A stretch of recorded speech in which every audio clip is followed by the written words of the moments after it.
So, guess who's here? Hi, Bunso. Happy birthday. And you're actually 18. Shocks. Ew, right? We both know how cringe that it is. I really don't know how to start this, but simulan natin sa PSP, sa hairbrush. Akala ko talaga dati hate na hate mo ako. And that's a confession. But, nung mga times na naging close tayo, iiyak ka pag nagbababay ka, hatid na ako ni daddy pa uwi, tapos sisilip ka lang sa bintana, tapos iiyak ka.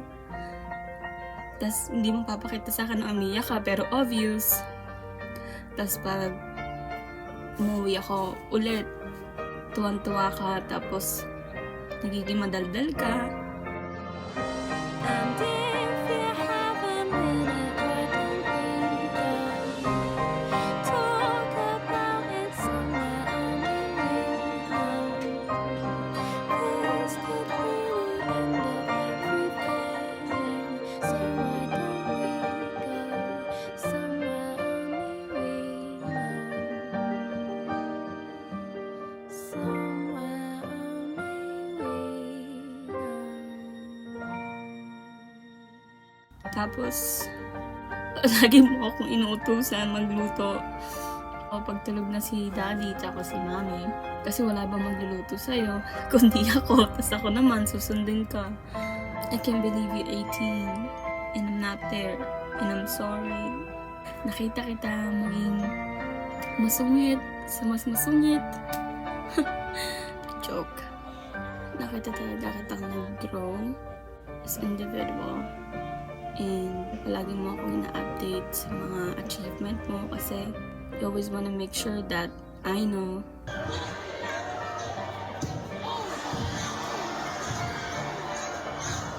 I'm getting tired and I need somewhere to begin. And if you have a minute, why don't we go talk about it somewhere only we know? 'Cause this could be the end of everything, so why don't we go somewhere only we know?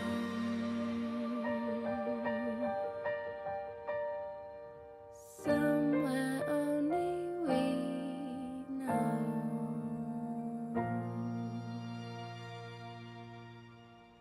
Sabi ko, passenger princess. Ako. Eh, yung finish line yak, manggaya yung finish line.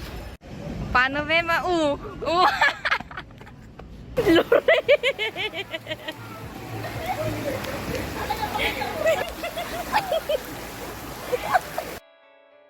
Naalala mo dati nung nandyan pa ako, palagi lang tayong kumakain ng crispy cream na donut and then Energen.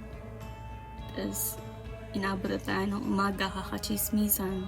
Nakita kita maging ganun sa pagiging, ate, yung mga groupmates ko, nakakainis. Tapos nakita kitang maging confident kasi nakapasok ka sa top nyo. Ang galing-galing mo nga eh. Proud ako sa'yo. Palagi. And then, kukwento ko na sa boys. Ayoko mag-start kasi nandiyan si mami at si daddy. Gusto ko lang naman sabihin na bilang ate mo, wala akong ibang hiniling kundi matupad mo yung mga pangarap mo. Papamana ko sa'yo lahat ng mga damit ko dito. Palagi ko naman sinasabi sa'yo na mag-Gcash o magkaroon ka na ng bank para naman makabawi ako sa'yo. Parehas na tayong iiyak dito. Yung ilong natin lumalapad. Ano ba yan? Alam ko hindi mo makakalimutan yung araw na to kasi alam ko pinakahihintay mo to. 18 ka na. Gusto ko lang sabihin na as your ate, lagi lang ako nandito para sa'yo. Kahit napakalayo ko.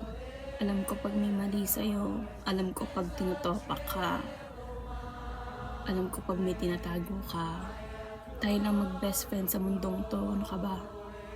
So, kailangan may masasandalan ka. Basta sa akin lang, aalagaan mo palagi yung sarili mo, tsaka iisipin mo din sila mami, tsaka si daddy, pati si lola. Go out more. Socialize. Huwag ka muna mag-boyfriend. Please. Basta, enjoy mo yung araw mo. Love na love kita, kahit di ko madalas sinasabi.